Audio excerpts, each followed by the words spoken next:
The Smooth Breakfast presents the headlines, the stories, the news, in-depth analysis of national current affairs. Freshly pressed. Mics are up.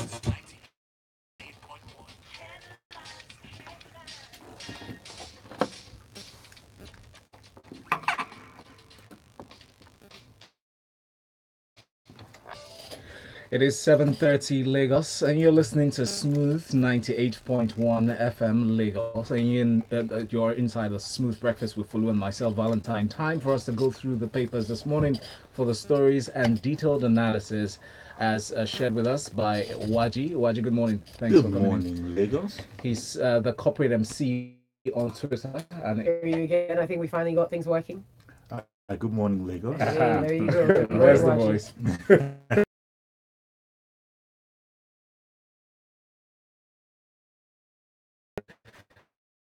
Okufi on Twitter. Morning. Thanks for joining us. Lagos, share your thoughts with us on the stories on WhatsApp 0809-444-0981 and also on Twitter with the hashtag freshlypressed981. We'll go through it into the stories right now. This first one is coming in from the Daily Times. Economic recovery. Federal government targets 7% growth rate by 2020. It said Nigeria is targeting to achieve sustainable or sustained inclusive growth rate of at least 7% by the year 2020. And it was disclosed by the Minister of Budgets and National Planning, Senator Udoma, on Thursday in Brussels. Tunde, could you go to this and let us know what the implications are? Okay, but as in terms of a plan, as regards a plan, it contains everything that it should. And contains all the things that would. Now they've the target growth rate of 7% by 2020. I think we need to. It will be important to cast our 2020 is not too far anymore. It's around the corner.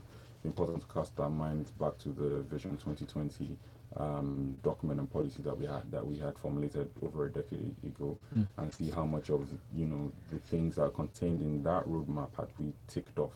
Right, because it's not going to be a magic wand, right? There's certain things that build up into you achieving a certain target. So that makes it an easy assessment as to whether or not this is achievable.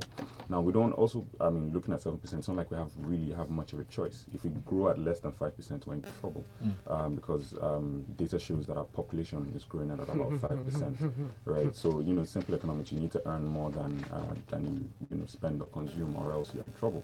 So they're targeting that we'll have 2% above the projected population growth and the impact that has on GDP. So we have, some spare cash to spend on infrastructure and spend on people. You mentioned, the minister mentioned that the plan is in three parts. It's in restoring, one, very important, because we're all in a state of delirium. So it's restoring and then sustaining what they restore, and then investing in the people. So you see that they've taken on board or taken up, which is why I say it contains all the things that are good to hear. Yes. You see they've incorporated what Bill Gates made the core of his message, that you also, not just infrastructure, but you also need to invest in the people. That they're the biggest assets that you have. And they're the ones that would, pull us to things like all the improvements they've done, ease of doing business to, help drive this. That's still, and mentioning that it's easier to register businesses. There's new legislation out for companies. It's still a work in progress. We hope that we start to see some of those dividends. Then they go on to something that I find very interesting. They talk about focus labs. This is under the ERGP. We like acronyms, so this ERGP is Economic Recovery and Growth Plan, right? And they ran some focus labs.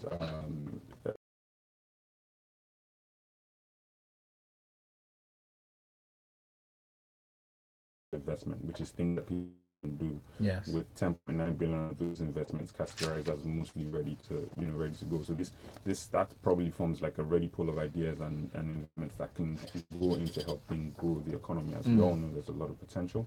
The key thing is to execute. So good idea. Yeah. So all of Lagos, you can fill our scorecard and tell us whether you think. Right. That'll be an interesting questionnaire to read. Now, next is Punch. We have the story. Okay, actually, next story. Uproar as senators, reps seek declaration of June 12 polls results. So, President Muhammadu Buhari 2 days ago declared June 12 as the new Democracy Day, and Chief Federal conferred honors, posting those honors to late MKO Abiola. And this has been greeted with very varied reactions, especially on the floor of the National Assembly yesterday, as his decision to recognize with legislators applauding his decision but questioning the procedure.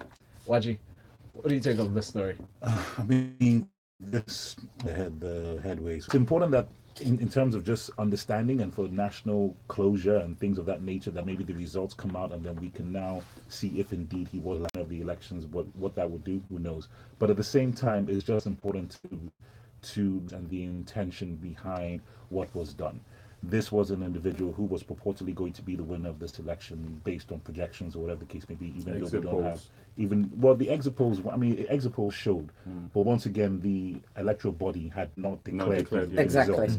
So even if the electoral body had declared the results, the next step is he has to take the oath, and of they have office. to sign everything There's has a to whole, go on. the arrears and payments and dividends need to go to his family and his last living wife, etc., etc. Everybody should just calm down. The spirit of this, I was actually at a loss for words trying to articulate it. So that's pretty much what that was. And June 12th should be recognized as a fantastic day because all international observers who were on ground that day, I remember that day very, very clearly, even though it was 24, 25 years ago, is that it was the most free and fair elections that we have seen. So when individuals now bring up 1981, the day that the Shagari government is also trying to indict Buhari, because as we know, Buhari did overthrow Shagari. So people just need to be careful with political grandstanding and trying to just make points here and there. At the end of the day, look at the spirit of what is being put up. I don't necessarily agree you must confer national honors to only living people that I try to note in this particular article and done posthumously. So let us just focus on the intent behind it.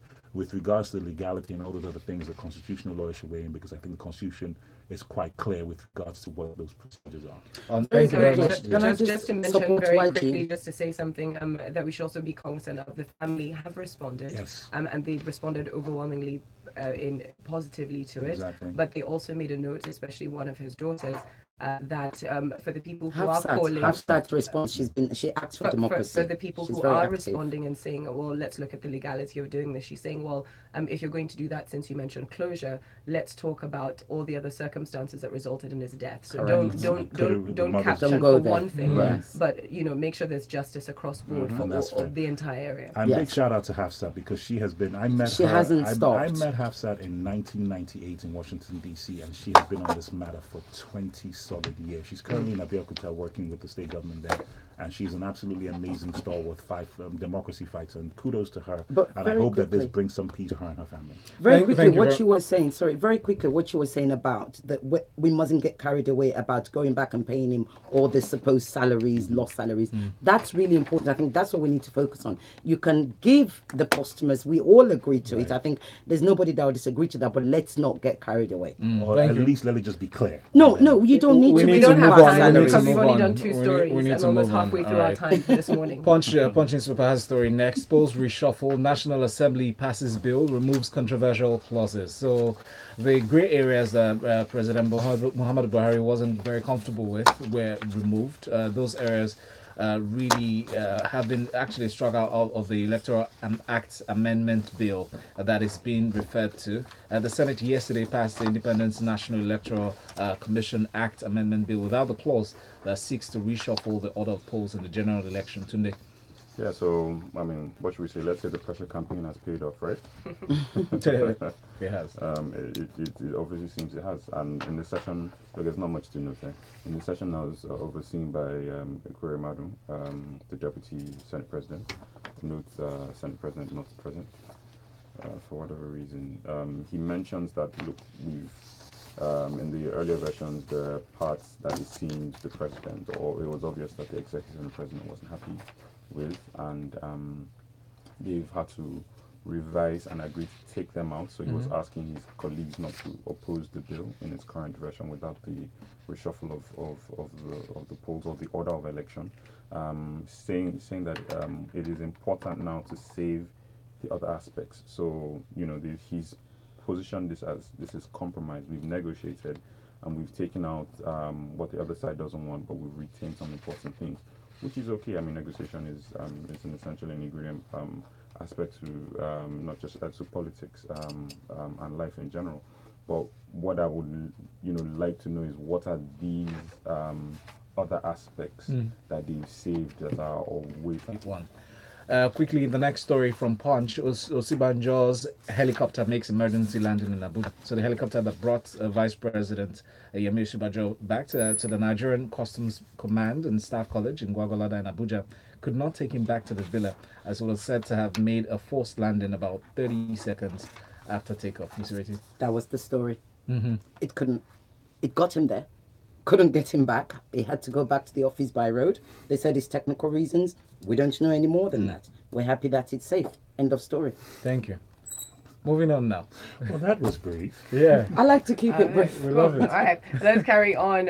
Going back to you, Tunde, for this next story from the Punch newspaper. The Senate reverses Rex confirmation and okays Kafarati as the FHC CJ, essentially. So they withdrew their confirmation of one Mr. Monday Udoma as the resident electoral commissioner of the Independent National Electoral Commission to represent Akwa Ibom State, and it came just 24 hours after he had been confirmed by the Senate along with 3 others. But it goes into more details. But your thoughts? Yeah, I guess it's kind of stories and thoughts. Yes. I guess. Yes.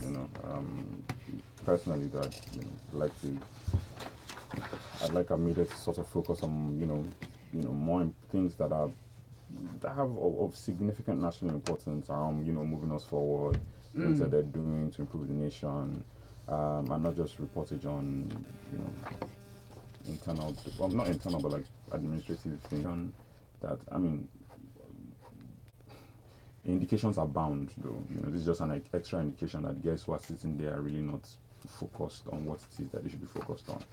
Right, and they don't pay the kind of attention that they should. It seems to suggest that that's just standard practice. That if you really want someone to pass through, they're like, well, it's fine. Just append your signature. Just sign, it's fine. Exactly. You get so people are bottom line not paying attention to their jobs. It's no wonder. You're not faithful in little things. No wonder they're not delivering on any other major things to change their lives. So pretty much that's the story. Someone had a petition against him. They now have to reverse their confirmation. They should find this embarrassing. Come on. If they have kids in school, damn. But I think it is important to show that it can be done, and it is done in certain situations. So there it is. Thank you very much. We've got a few messages coming through. Anne up on WhatsApp says, kind gesture, spirit and intent of declaring June 12 is definitely not good in my opinion, says Anne. This is clearly a pre-election move to win the hearts of the Southwest. Nigerians should not be deceived. Let us shine our eyes very well before we vote next year, says Anne. And I put in the amount of emotion I imagine she had when she said that. More still coming in. Jacob from Abuja is asking, is there going to be another Democracy Day public holiday this year? No, you have to go to work. So sorry. Ace from Ago says, we need to be sure what we should do in any event. If we have to declare MKO the winner of the 1993 elections and past president, what if Abubakar Audu of Kogi, who also won the election but died before he was sworn in, should he be declared governor and his running mate sworn in? We must that go across board, he says. And Big T from Sule says, we are a nation of flawed sense judgments. Why would you give MK a posthumous award, which is okay, but you neglect Dr. who paid the ultimate price, right? Twisted regards. That I agree with. Was she neglected? Yes, they didn't give her. In actual fact, this whole debate started from her last year. Yes, they were pushing for her to get a posthumous, but they wouldn't give it. And they probably will now because they must. Fair point.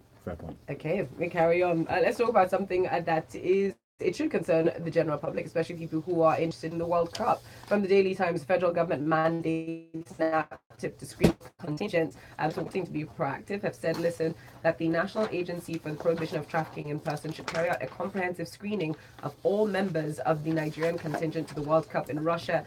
This is to forestall any instance of human trafficking. That people are trying to make money off of this. This has been going on for years. kudos to NAPTIP for finally now getting ahead of this thing.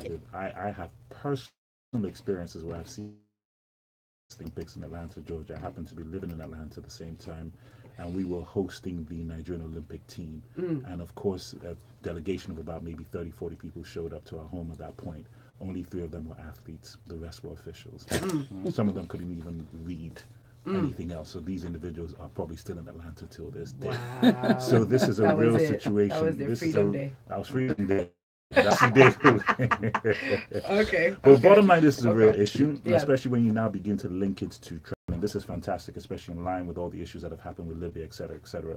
So this is a fantastic narrative to get ahead of and to begin to say, look, we're screening individuals. If you're saying you're going for the World Cup in Russia, there's certain things that you must demonstrate. Yes. That, number one, show the capacity that you're going there to actually support the team. When you now begin to look a bit dodgy, then by no means you have the business being given the exit rights to now go for that game. So I like how the fact that they have now clamped down on the supporters club, because a lot of this stuff was funneled through the supporters club. Because what used to happen, especially with visas, is that when you now go apply for visa under the auspices of the supporters club, it was quite easy for you to get. So it's now put added pressure that, look, you need to screen and do these things properly. It's become a national embarrassment. So I fully applaud the federal government and NAPTIP getting ahead of this, and it's a fantastic way to clamp down trafficking and also people just absconding, they travel outside of Nigeria. Indeed. For Nigeria, it does also warn people who are to travel there for the World Cup to just be a bit more alert. Just pay attention to who it is that's taking you. And that's number one. And number two, you're going to Vladimir Putin's country, so You better behave yourself. You better behave yourself, because he don't play. He may not come. Anyways, let's carry on. Up next, this is a little bit worrying, this bit of news. Mr. Ireti, I'm coming to you for this one next. ThisDay newspaper, aircraft leasing companies may blacklist Nigeria. Now, this is just after we spoke about such positive news from the aviation industry just yesterday or the day before, where we paid off all our debt. We're singing in the rain. Airlines may find it difficult to lease aircraft from leasing companies because of the failure of some of the turn the air when they fail to abide by the terms of the agreement. Yes. Why am I not surprised? Why is it we're not surprised? I don't think anybody, if you're surprised, please text us, because I bet you nobody's surprised. So typically what happens is you lease an aircraft. When you lease an aircraft, you're supposed to give it back, right? Naturally. If the lessee, that's the correct right, if the lessee wants it back, you're supposed to give it back. What often happens in Nigeria is they quickly run to court to go and get an ex parte order. And all sorts of shenanigans. And apparently, Folu, you're a lawyer, at least a trained one, definitely more trained than me. Ex parte orders are supposed to start apparently for a short time. Yes. Well, in Nigeria, they seem to be lasting 4 years. Oh, ouch. Yes, Nigeria. Notice I said in Nigeria. Well, so what's happening as a result of that? Many leasing companies don't want to lease out, and they also don't want to lease out engines, because apparently one of the Nigerian airlines, they wouldn't say who, and I don't like it when they write these stories and they don't say who it is. Name and shame, please. So here's a quote. Take the case of a Nigerian airline that leased 3 aircrafts but did not pay the lessor, but grounded one aircraft and used it to repair the other one. And when the lessor, AirCab, that's the lessor, came to take back the aircraft, he went to court. Mr. Ireti, here's a question. Do you not think perhaps that the NCA, Nigerian Civil Aviation Authority, should perhaps step in here if it's going to affect our economy, it's going to affect the aviation industry here, if suddenly we're cut out of lease agreements for aircraft? That's what they're saying. So the NCA should have stepped in. But the NCA also said when somebody goes and gets an ex parte order, the law overrules whatever procedure or rights or whatever it is they have. That the law overrules it, and the problem is these ex parte orders, which are supposed to be lasting for a short while, lasting for 4 years. So they're basically claiming their hands are tied behind their back as well. So the long and short, and you've got, the CEO of Aero Contractors actually said very quickly, if Nigeria does not stick to the Cape Town Convention protocol, when the owner of the aircraft decided to retrieve it, but allowed the use of local laws to hinder the retrieval, the lessors will quietly refuse to lease aircrafts to Nigerian airlines. This will injure the airline operation in Nigeria. We have default clause in the leasing agreement, but the next action the airline takes matters. And that's it. All right. We'll end up with nobody wanting, and as usual, Nigerians. And we will suffer. Thank you very much for that, Mr. Ireti. I believe that, Valentine, you have something you want to chip in about a previous story? Exactly. Now, relating to the national honors and investiture by the president. Now, we've been drawn attention has been drawn to the Section 2 of the Constitution as amended in 1964, really. This section says eligibility for appointments to orders. Subject to paragraph 2 of this article, a person shall not be eligible for appointment of any rank to any rank of an order unless he's a citizen of Nigeria, and to a person other than a citizen of Nigeria shall be eligible for appointment as the honorary holder of any rank of an order, and appointments made in pursuance of this paragraph shall be disregarded for the purposes of paragraph 3 of the foregoing article. Now, the mode of appointments says the president shall, by notice of the Federal Gazette, signify his intention of appointing a person to a particular rank or of an order, and subject to the following paragraph from this or article from this, that the insignia will be made appropriate for the rank, and an instrument under the hand of the president, the public seal of the federation, declaring him to be appointed to that rank, which pretty much just So you don't have to be alive or dead to get it. Yes. Okay. If the Constitution doesn't exclude you, Yeah. it doesn't explicitly exclude. If it doesn't explicitly exclude, then it's applicable. Exactly. So, So for purpose he of deserves clarity, it. he deserves Somebody it. wrote this to us yesterday, didn't Yes, they? exactly. We actually had It's one It's of our just, it's listeners. just very Okay. important for us to look at it So, really in context. Valentine, thank you. So for everybody in Lagos who believes, or everybody who's listening who believes that it can only be given to people alive, Well, send it to Dino. He seems to be the only one that thinks that. Well, let's just Send him the link, step away from Val. that conversation. She'll Just send walk a away message slowly. on WhatsApp saying, short story indeed, same way the government isn't able to maintain simple roads and hospitals, they can't maintain the presidential chopper. It's okay. Yeah, we did have to mention it because it is worrying if any of the presidents or the presidency aircraft have to make an emergency landing. It is something that does make Technical national news. issues happen. Let's not jump to conclusions till they tell us what it is. We're not jumping to conclusions. But We're he's saying saying it the was an same way they emergency cannot landing. maintain. Things happen. All right, there you go. Things happen. We've got Kenny here today who says if a president-elect dies before swearing in, does he become president really? The answer is no. However, a lot of emotion has gone into the case of MKO due to the circumstances surrounding his death. The issue should be settled as quickly as possible because it's becoming a major distraction. Let's get back to the next story and talk about whether or not we're going to have better internet access. From the Guardian newspaper, telecom operators deploy 52,000 kilometer fibre optic cable. This is to bridge the access gap. Rather interesting stuff, and I think some people would have noticed in providers that they've sort of changed their data plans a lot recently. But telco operators have deployed about 52,000 kilometers of fiber optic cable to bridge the access gaps in the country. Your thoughts, Nwaji? Once again, this is just fantastic. The telecommunications industry has been on this for a good number of years. When you go through the article now and just look at the rate of growth, especially with comparison to what we had prior to GSM.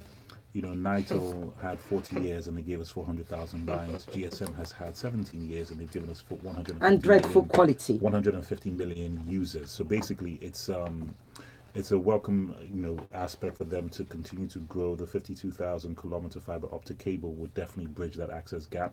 There's still about 33 million Nigerians in remote areas who do not have access to 4G and internet services or some sort of GSM.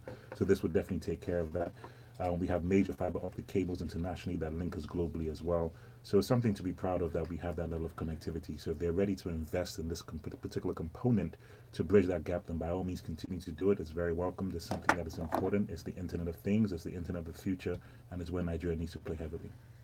Thank you very much for that, Nwaji. And our final story, just before we get to that, we've got a few more messages coming in up on WhatsApp. Henry Maddle says targeting 7% GDP growth rate by 2020 is good. However, cumulative growth rate in the last one decade is more than growth rate. Yet, we're poorer today than we were yesterday. The honey is not in the GDP figures. It's in the quality and range of the contributing components of the growth. This fixation on raw GDP figures ignores nuance. But I think the government is aware of that. They're just setting what is realistic for them. I'm sorry to say that. But it is because we're aiming to be top 20 economies by 2020. Yeah. We used to be 30th. We're now 26th or so. So baby steps. We don't have lights. Let's continue. Speaking of not having things, and we don't have all the prisoners back that broke out of blue, but 55 escapees have been captured. That's what the boss says. Inmates that he told 192, but it seems that 210 inmates escaped Minna new prison. They have been reading to the Comptroller General of Nigerian Prison Service, Mr. Ahmed, and disclosing this in Abuja on Thursday during an emergency trip. We're still going through some things. Mr. Ireti, please, what are your thoughts on on this story? Well, look, I'm going to try and grab the positive out of this because I don't know how Nwaji, the same way Nwaji was able to grab the positive out of that other story. And all I could think was try to come first. I always look at the birds. Well, yes, well, I would like to just be able to make a call to Folu and make sure it lands to Folu. He will send the text and ensure that Folu gets it. You know, but anyway, that's where we're good. Let's not go there right now. Right, so we have 55, well, 100 and something people are supposed to have escaped, right? 55 are back. But here's the positive. The CG admonished the prison person main manner, adding that the shortage of manpower was being addressed with the ongoing recruitment into the service. That's what's important here, I think, because I think in Nigeria, when you become, we don't look at prison as a rehabilitation center. We look at it as punishment. It's supposed to be part punishment and part rehabilitation. And I think that's the attitude. And also, 28 other prisoners, apparently, from, where is it? 28 prisoners have been released. And they also some paid, no, sorry, Nasarawa State, that's it. 38 prison inmates were released. 28 who paid fines. So this is part of the things when you know, that lady that was found guilty, one crime, sent to jail for life. That's the one that's just been released. Like ridiculousness that we have going on in our Nigerian jails, and nobody's doing anything about it. So I'm really glad that the CG mentioned that. All right, and just to round up down with our stories for this morning, for people who are saying that after he's dead, so he can't be a citizen, that doesn't make legal sense, because if you cease to be a citizen of a country after you passed away, then none of the laws that regard inheritance. So please don't say that. That's not correct. Okay, you don't cease to be a citizen just because you've passed. Wait, did somebody say that? Yeah, that's what Dino said. That's what Dino said. Can we stop walking on eggshells? He made that statement. It was Dino made that statement. That it's illegal to confer these awards upon No, somebody. it's not. He actually went on to say that the man is dead. So He's no longer a citizen. Go and check it. It was on TV. All right, thank you very much. We have no time for messages, but we are done this morning. It's Ireti Bakare-Yusuf at CCOG Lagos. You can find her there. She'll still be spitting fire. We've got Nwaji still in the studio. Well, you can find him up on social media, the corporate MC with a K, and you can find Tunde Okufi as at Big Cuffs. If you want a recap of this morning's stories, go over to our YouTube channel. But coming up next at 8:15, we'll be talking sports inside the locker room.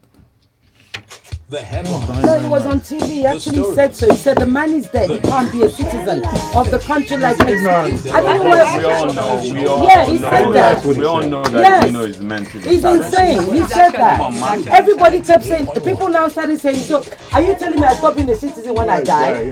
What a guy! He stood up in the house and read it. It was high. Time to share a Smoking that good stuff. Chaos Smith, Dino That's why I Bryant, kept good referring, going saying, around.